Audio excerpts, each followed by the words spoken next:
My name is Ram Gupta. Sadhguru, my question is, intellectually and logically we understand, but practically we find lot of gaps. Can we get some tips from your inner engineering on how to go about it? Okay. Shall we do a simple experiment? Are you okay? Simple experiment? The guinea, or these are days of the flu. So anyway, we'll experiment. I want you to sit with your spine erect, and your legs uncrossed. What you do is you keep the 5 fingers of your hand together. Place it gently placed upon your thigh, gently. Do not press down, very gently placed. Don't do it yet, I'll tell you what to do, but do not do it yet. We will do this with our eyes closed.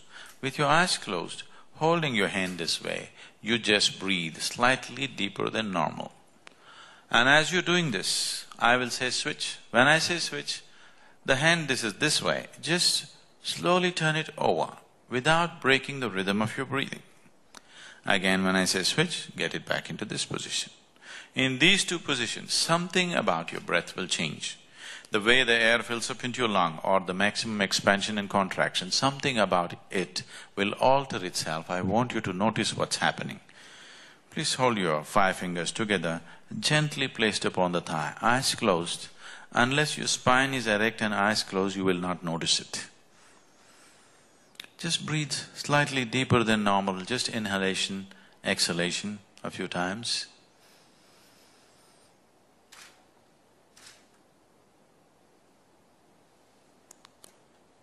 Switch.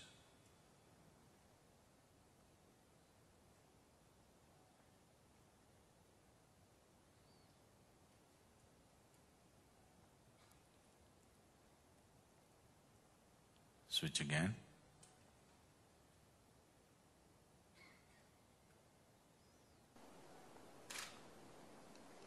Please open your eyes.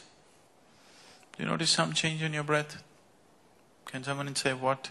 When it's this way, where is the maximum expansion? Could you notice that? Where is this? Deeper in one of them. Okay. What's happening, I will tell you. Just do 1 breath and you will notice this. When you hold the palm facing down, the maximum expansion and contraction is in the lower lobe of the lung, so you notice it in the diaphragm region. If you turn this around, it is shifting to the middle lobe of the lung, so you notice it higher up in the chest. Just take 1 breath and see, you will notice this.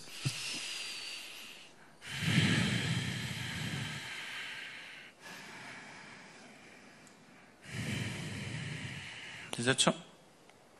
Just turning your hand over, the very way you breathe is altering itself. This is not just about the breath. The very fundamental life energies in the system are altering itself just because you turn your hand over. How many times in a day, unconsciously, are you… Now you keep on doing this, now you're setting your energies into your turmoil and hoping to be peaceful. Life doesn't work like that. This is like you got into your car, you don't know what these 2 pedals are. You just kick any one of them whenever you feel like it. You know what a jerky driver you will be? Right now your well-being is very jerky, please see this. It is not that you do not know peace. It is not that you do not know joy. It is not that you do not know blissfulness. The problem is it's not sustainable, isn't it? Isn't it so? This is like… Are you okay for a joke? Very serious question, but… On a certain day, this happened in Michigan. An old-timer decided to go ice fishing. This is one of the things in Michigan because almost 5 months it is snowing and the Great Lakes freeze and people go sit on it, cut a hole and fish because there's still water beneath the ice sheet. So an old-timer went fishing. When you go fishing, it's not solely about fish. So he took a can of beer, sat there. The cans got empty. Through the day, he went and sat at 9, 10 in the morning. So almost 4 o'clock, The crate got empty, he was a little dizzy, but no fish in the basket. Then at 4 in the evening, a boy from the downtown area with a big boombox on his shoulders with blaring rap music came driving like that. Came, sat close by, cut a hole and sat down, fishing. The old-timer looked at him. No fool like a young fool. I'm sitting here for the whole day, quietly fishing, not a single fish. The fool comes in the evening, the sun is about to set, and with this blaring music, is he going to catch fish? No fool like a young fool.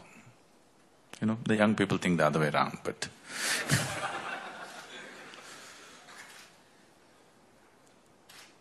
then, within 10 minutes, to his amazement, the boy caught a big trout. He looked. Then he dismissed, okay, a flash in the pan, nonsense, and he focused on his fishing. In another 10 minutes, the boy landed one more trout. Now he couldn't ignore him. He sat there watching the boy. The boy was listening to blaring music, jiving, and like this.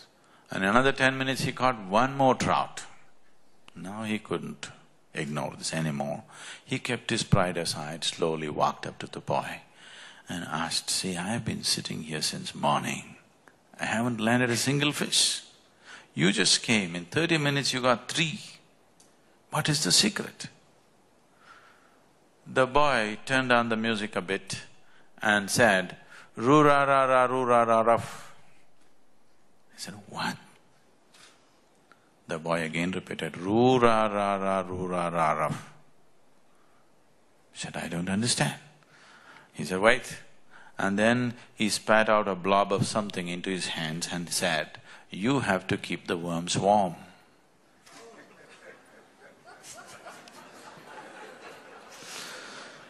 Unless you do the right things will not happen to you. So, because the technology is subjective, it's about you. See, if it was about something else, I would have written a book and given it to you. Because this is about you. You're the object and you are the subject. So here, it needs a different level of focus. Right now, your whole focus is outward, in the sense, right now the way you perceive life is through 5 sense organs. Seeing, hearing, smelling, tasting, touching. This is the way you know life, isn't it so? If these 5 faculties shut down, you will have no experience of life. For example, right now if you dozed off a bit, that's not instruction. If you dozed off a bit, suddenly in your experience, I will disappear, for sure. Everybody around you will disappear, and you will also disappear, isn't it so? You fell asleep for a moment, the world disappeared and you also disappeared. Everything is going on, but in your experience, everything is gone. Simply because the 5 sense organs have shut down. So these 5 sense organs are the basis of your experience right now, and they're essentially outward bound.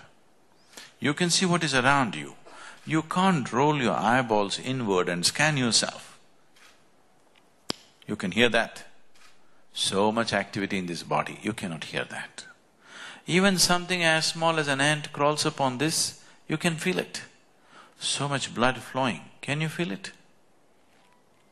In the very nature of things, your sense organs are outward bound.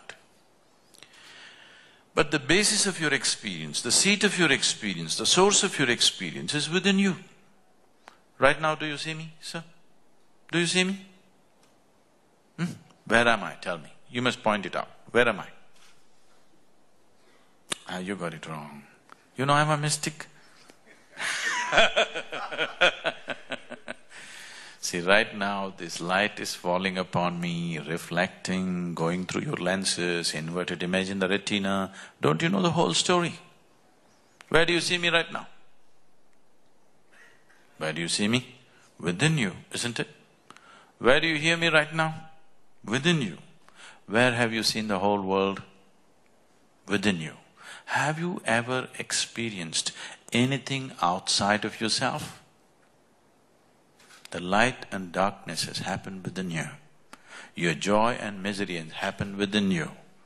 Your agony and ecstasy can only happen within you. You have never experienced anything outside of yourself. Your pain and pleasure has happened within you, isn't it so? So your whole experience is within, but your five sense organs are outward bound. So, if you have to turn this inward a little bit, if you have to have an inner faculty to focus on the inward nature of who you are, it takes a different level of focus. Everything, these five sense organs are very essential for your survival, so they get turned on when you're born. But if you want to do anything beyond survival, it takes a little bit of striving, otherwise it will not come to you, isn't it? Anything beyond survival, it takes a bit of striving, otherwise it won't happen. So this inner striving has not happened, that's all. I would say, if you are willing to give 28 to 30 hours of focused time, we can turn on a different level of perception which is very inward. That's all it takes. 28 to 30 hours of committed, focused time. We usually format this in 3 days, 4 days, according to people's convenience, but essentially that's how much time it takes for you to have a simple mechanism to activate a perception which is not outward, which is inward. Once you know what is happening within you, once you're conscious of how it is functioning within you, I'm sure you will create pleasantness for yourself.